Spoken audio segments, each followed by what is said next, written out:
Hacker जीत रहा था, लेकिन उसे नहीं पता था कि उसका सामना एक बच्ची से होने वाला है। जब बैंक के सर्वर पर हैकर करोड़ों रुपए साफ कर रहा था, तभी झाड़ू लगाने वाले की 10 साल की बेटी आगे बढ़ी और बोली, अंकल कीबोर्ड मुझे दीजिए, मैं उसे रोक सकती हूँ। दोपहर का समय था। महाराष्ट्र के रत्नागिरी शहर में सूरज जैसे आसमान से आग बरसा रहा था। सड़कें तप रही थीं।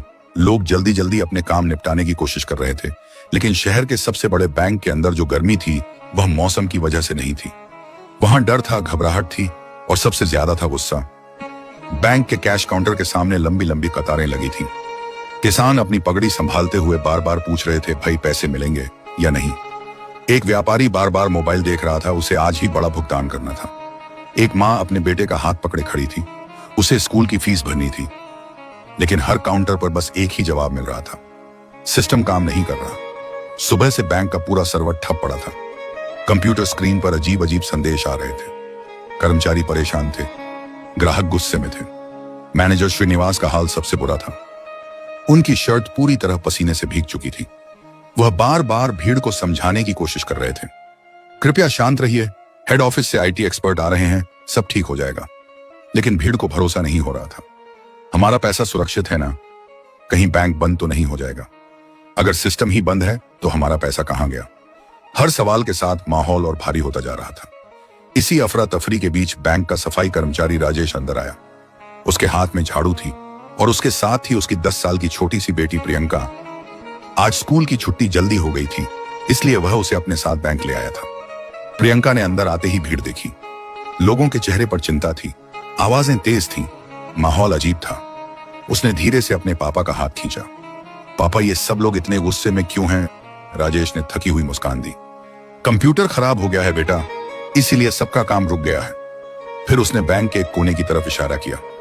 तुम वहां बैठकर पढ़ाई करो, मैं काम जल्दी खत्म करता हूं। प्रियंका चुपचाप कोने में जाकर बैठ गई। उसने अपना बस्ता खोला, लेकिन उसके बैग में वो चीजें नहीं थीं जो आम बच्चों के बैग में होती हैं। न कोई गुड़िया, न रंगीन कॉमिक्स। उसके बैग में थी कंप्यूटर कोडिंग की किताबें। प्रियंका को कंप्यूटर से अजीब सा लगाव था। स्कूल की लाइब्रेरी में जो भी टेक्नोलॉजी की किताब मिलती वह पढ़ डालती। कभी कभी तो वह देर रात तक बैठकर कोड के अजीब अजीब चिन्ह समझने की कोशिश करती रहती। उधर बैंक के अंदर स्थिति खराब होती जा रही थी। इसी बीच हेड ऑफिस से आईटी एक्सपर्ट विक्रम आ गया। उसे सीधे सर्वर रूम में ले जाया गया। कुछ मिनट बाद वह मैनेजर के पास लौटा, लेकिन उसका चेहरा अचानक सफेद पड़ चुका था। सर, समस्या सिर्फ सर्वर डाउन होने की नहीं है। मैनेजर का दिल धड़कने लगा। तो फिर क्या है? विक्रम ने स्क्रीन की तरफ देखा और धीरे से कहा, बैंक हैक हो गया है। यह सुनते ही जैसे जमीन खिसक गई। क्या मतलब? मैनेजर की आवाज कांप गई। विक्रम ने कंप्यूटर स्क्रीन पर कुछ कोड दिखाते हुए कहा, कोई हैकर सिस्टम के अंदर घुस चुका है और करोड़ों रुपए अलग अलग खातों में ट्रांसफर कर रहा है। कुछ ही पलों में यह खबर पूरे बैंक में फैल गई और फिर माहौल पूरी तरह बदल गया। भीड़ अब सिर्फ परेशान नहीं थी, वह भड़क चुकी थी। लोग चिल्लाने लगे, हमारा पैसा वापस चाहिए। अगर पैसा गायब हो गया तो बैंक हमें लूट रहा है क्या? कर्मचारी घबरा गए। मैनेजर के हाथ कांप रहे थे। IT expert bar bar system में घुसने की कोशिश कर रहा था, लेकिन हर बार स्क्रीन पर वही संदेश आ जाता, एक्सेस डिनाइड। सर, विक्रम ने निराश होकर कहा, हैकर ने पूरा सिस्टम लॉक कर दिया है, मैं कुछ नहीं कर पा रहा। भीड़ का शोर बढ़ता जा रहा था। इसी बीच बैंक के उस शांत कोने में बैठी छोटी सी प्रियंका ने सिर उठाया। उसकी नजर बैंक मैनेजर की स्क्रीन पर गई। स्क्रीन पर तेजी से दौड़ते हुए कोड, लाल रंग की चेतावनी और कुछ अजीब सा पैटर्न। प्रियंका की आंखें अचानक चमक उठी। वह धीरे धीरे उठी और भीड़ के बीच से रास्ता बनाते हुए मैनेजर की मेज के पास आ गई। उसने स्क्रीन को कुछ सेकंड तक ध्यान से देखा, फिर उसने धीरे से मैनेजर की आस्तीन खींची। अंकल, मैनेजर ने बिना देखे झुंझलाकर कहा, अभी नहीं बेटा, यहां बहुत बड़ी समस्या है। लेकिन प्रियंका ने फिर कहा, अंकल क्या मैं एक बार कंप्यूटर देख सकती हूं? मैनेजर ने पहली बार उसकी तरफ देखा। एक छोटी सी लड़की, स्कूल यूनिफॉर्म, पीठ पर बैग और आंखों में अजीब सा आत्मविश्वास। राजेश दौड़ता हुआ आया। माफ करना साहब, बच्ची है। वह प्रियंका को ले जाने लगा, लेकिन प्रियंका बस वहीं खड़ी रही। उसने स्क्रीन की तरफ देखते हुए धीरे से कहा, पापा यह कंप्यूटर खराब नहीं है। फिर उसने विक्रम और मैनेजर की तरफ देखा और बोली, यह लूप वायरस है।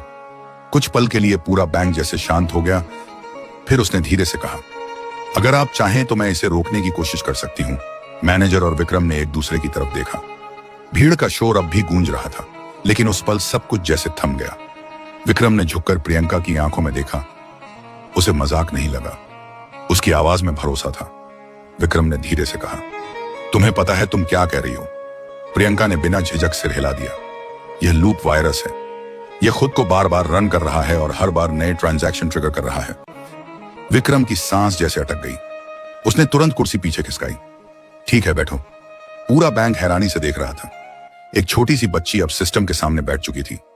प्रियंका ने कीबोर्ड अपने सामने खींचा। उसकी उंगलियां तेजी से चलने लगी। स्क्रीन पर कोड बदलने लगे। वह हर लाइन को ऐसे पढ़ रही थी जैसे कोई किताब पढ़ रहा हो। विक्रम ध्यान से देख रहा था। उसे समझ आ रहा था कि बच्ची जो कर रही है वह कोई साधारण बात नहीं है। प्रियंका ने जल्दी से एक कमांड डाली, फिर दूसरी। उसने सिस्टम के रनिंग प्रोसेस को खोला और एक अजीब नाम वाली फाइल पर रुक गई। उसने धीमे से कहा, यही है। फिर उसने एक स्क्रिप्ट टाइप करनी शुरू की। उसके चेहरे पर अब पूरा फोकस था। भीड़ धीरे धीरे शांत होने लगी। सबकी नजरें अब उसी पर थीं। कुछ सेकंड, फिर कुछ और सेकंड। हर किसी की धड़कन तेज हो चुकी थी। अचानक स्क्रीन पर फिर से वही संदेश चमका, एक्सेस डिनाइड। भीड़ से एक आवाज आई, कुछ नहीं होगा। लेकिन प्रियंका रुकी नहीं। उसने गहरी सांस ली और फिर से टाइप करना शुरू किया। इस बार उसने सिस्टम के दूसरे हिस्से में एंट्री की। उसने बैकडोर एक्सेस ढूंढ लिया था। विक्रम की आंखें फैल गईं। यह तो प्रोफेशनल लेवल की समझ थी। प्रियंका ने जल्दी से लूप को तोड़ने के लिए कंडीशन डाली और एक कमांड रन किया। स्क्रीन कुछ पल के लिए फ्रीज हो गई। पूरा बैंक जैसे सांस रोककर खड़ा था। फिर अचानक स्क्रीन पर लाल चेतावनी गायब हो गई। कोड रुक गया। ट्रांजैक्शन विंडो बंद हो गई और सिस्टम वापस सामान्य मोड में आ गया। कुछ सेकंड तक सन्नाटा रहा। फिर विक्रम जोर से चिल्लाया, स्टॉप हो गया। ट्रांजैक्शन रुक गए। भीड़ में हलचल हुई। कर्मचारी अपनी स्क्रीन चेक करने लगे। सर, सारा पैसा सुरक्षित है, एक कर्मचारी ने जोर से कहा। बैंक में अचानक तालियों की आवाज गूंज उठी। लोग खुश हो गए। कुछ की आंखों में राहत के आंसू थे। मैनेजर की आंखें नम हो गईं। वह धीरे धीरे प्रियंका के पास आए। तुमने आज सिर्फ इस बैंक को नहीं बचाया, सैकड़ों परिवारों की मेहनत बचाई है। राजेश एक कोने में खड़ा था। उसकी आंखों से आंसू बह रहे थे। वह अपनी बेटी को बस देखे जा रहा था। प्रियंका ने धीरे से कहा, मैंने तो बस वही किया जो मुझे सही लगा। विक्रम ने मुस्कुराते हुए कहा, तुम बहुत आगे जाओगी। भीड़ में खड़े लोग अब उस छोटी सी बच्ची को सम्मान से देख रहे थे, जिसे कुछ देर पहले कोई जानता भी नहीं था। आज वही सबकी हीरो बन गई थी।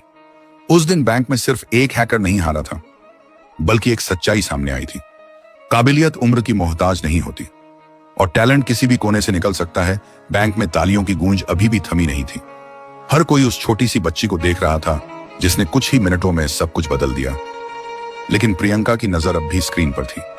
उसकी आंखों में वही फोकस था जैसे अभी कुछ अधूरा हो। विक्रम ने पूछा, क्या हुआ? प्रियंका ने धीरे से कहा, हैकर पूरी तरह गया नहीं है। सब फिर से चौंक गए। उसने स्क्रीन पर एक कोना दिखाया जहां बहुत हल्की सी एक्टिविटी अभी भी चल रही थी। यह एक बैकअप स्क्रिप्ट है। अगर हम अभी नहीं रोके तो यह फिर से शुरू हो सकता है। विक्रम तुरंत समझ गया, यह खतरा अभी खत्म नहीं हुआ था। प्रियंका ने फिर से कीबोर्ड संभाला। इस बार उसकी उंगलियां और तेज चल रही थीं। उसने सिस्टम के अंदर गहराई में जाकर उस छिपी हुई फाइल को खोजा जो खुद को बार बार छुपा रही थी। कुछ सेकंड तक कुछ नहीं मिला। भीड़ फिर से बेचैन होने लगी। तभी प्रियंका हल्का सा मुस्कुराई। मिल गया। उसने जल्दी से एक और कोड लिखा और उस फाइल को आइसोलेट कर दिया। फिर उसने एक आखिरी कमांड डाली। स्क्रीन पर कुछ पल के लिए सब कुछ ब्लैंक हो गया और फिर एक छोटा सा मैसेज उभरा, थ्रेट एलिमिनेटेड। इस बार सच में सब खत्म हो गया था। पूरा बैंक खुशी से झूम उठा। लोगों ने फिर से तालियां बजाई। लेकिन उसी समय विक्रम के सिस्टम पर एक नई विंडो खुली। उसमें एक लाइन लिखी थी, तुमने आज मुझे रोक दिया, लेकिन मैं वापस आऊंगा। पूरा कमरा फिर से शांत हो गया। विक्रम ने तुरंत नेटवर्क बंद करने का आदेश दिया। प्रियंका ने स्क्रीन को ध्यान से देखा और धीरे से कहा, वह सिर्फ डराने की कोशिश कर रहा है। अब उसे अंदर आने का रास्ता नहीं मिलेगा। मैनेजर ने राहत की सांस ली। कुछ देर बाद पुलिस और साइबर टीम भी बैंक पहुंच गई। विक्रम ने पूरी घटना समझाई और सबकी नजर बार बार प्रियंका पर जा रही थी। एक अधिकारी ने मुस्कुराकर कहा, इतनी छोटी उम्र में इतनी समझ, यह तो कमाल है। राजेश अपनी बेटी के पास खड़ा था। आज उसकी झुकी हुई नजरों में गर्व था। बैंक के बाहर खबर फैल चुकी थी। लोग सिर्फ पैसे के लिए नहीं, बल्कि उस बच्ची को देखने के लिए भी खड़े थे। अगले दिन अखबारों में खबर छपी, छोटी बच्ची ने बचाया बैंक। लेकिन प्रियंका के लिए यह सब बस एक दिन था। वह अगले दिन फिर अपने स्कूल गई, उसी बैग के साथ, उसी सादगी के साथ। बस एक फर्क था, अब लोग उसे पहचानने लगे थे, लेकिन उसकी आंखों में वही सादगी थी। उसे अब भी नई चीजें सीखनी थी, नए कोड समझने थे और खुद को बेहतर बनाना था। उस दिन एक बात सबको समझ आ गई, कभी भी किसी को छोटा मत समझो, क्योंकि काबिलियत ना उम्र देखती है, ना हालात। और असली हीरो वही होता है जो सही समय पर सही कदम उठाए। और कई बार वो हीरो वही होता है जिसे दुनिया सबसे कम आंकती है दिन बीतते गए, लेकिन उस दिन की कहानी लोगों के दिलों में बस गई। बैंक में अब सब कुछ सामान्य हो चुका था, लेकिन एक बदलाव साफ दिख रहा था। हर कर्मचारी अब सिस्टम को ज्यादा समझने लगा था, सुरक्षा पर ज्यादा ध्यान दिया जा रहा था। विक्रम ने पूरी टीम के साथ मिलकर बैंक का पूरा नेटवर्क मजबूत कर दिया। हर कमजोरी को ढूंढकर ठीक किया गया, लेकिन उसके मन में एक ही सवाल बार बार आता था, इतनी छोटी बच्ची ने यह सब कैसे किया। एक दिन वह खुद राजेश के घर पहुंचा। छोटा सा घर, सादा सा माहौल, लेकिन अंदर एक कोना ऐसा था जहां किताबें ही किताबें थीं, कंप्यूटर की पुरानी मशीन और पास में बैठी प्रियंका। वह कुछ कोड लिख रही थी। विक्रम कुछ पल उसे देखता रह गया। उसने धीरे से पूछा, तुमने यह सब कहां सीखा? प्रियंका ने मुस्कुराकर कहा, किताबों से और कोशिश करके। विक्रम ने पूछा, कोई सिखाने वाला नहीं? प्रियंका ने सिर हिला दिया, नहीं, जब समझ नहीं आता तो बार बार कोशिश करती हूं। राजेश चुपचाप खड़ा था, उसकी आंखों में आज भी वही गर्व था। विक्रम ने कुछ देर सोचा, फिर उसने कहा, अगर तुम चाहो तो मैं तुम्हारी पढ़ाई में मदद कर सकता हूं। प्रियंका ने तुरंत कुछ नहीं कहा, उसने बस अपने पापा की तरफ देखा। राजेश ने धीरे से सिर हिला दिया। प्रियंका की आंखों में चमक आ गई। उस दिन से सब कुछ बदलने लगा। विक्रम हर हफ्ते आता, उसे नई नई चीजें सिखाता, नई किताबें लाकर देता। धीरे धीरे प्रियंका की दुनिया और बड़ी होने लगी। कुछ महीनों बाद उसने एक छोटा सा प्रोग्राम बनाया जो बैंक जैसे सिस्टम में कमजोरियों को पहले ही पहचान लेता था। विक्रम ने जब वह देखा तो वह समझ गया, यह सिर्फ एक टैलेंट नहीं, यह एक भविष्य है। समय के साथ प्रियंका का नाम और आगे बढ़ने लगा, स्कूल में, शहर में और फिर धीरे धीरे बड़े मंचों पर। लेकिन वह आज भी वही थी, सादगी, मेहनत और सीखने की भूख। एक दिन उसने अपने पापा से कहा, मैं बड़ी होकर ऐसा सिस्टम बनाऊंगी जिसे कोई हैक ही ना कर सके।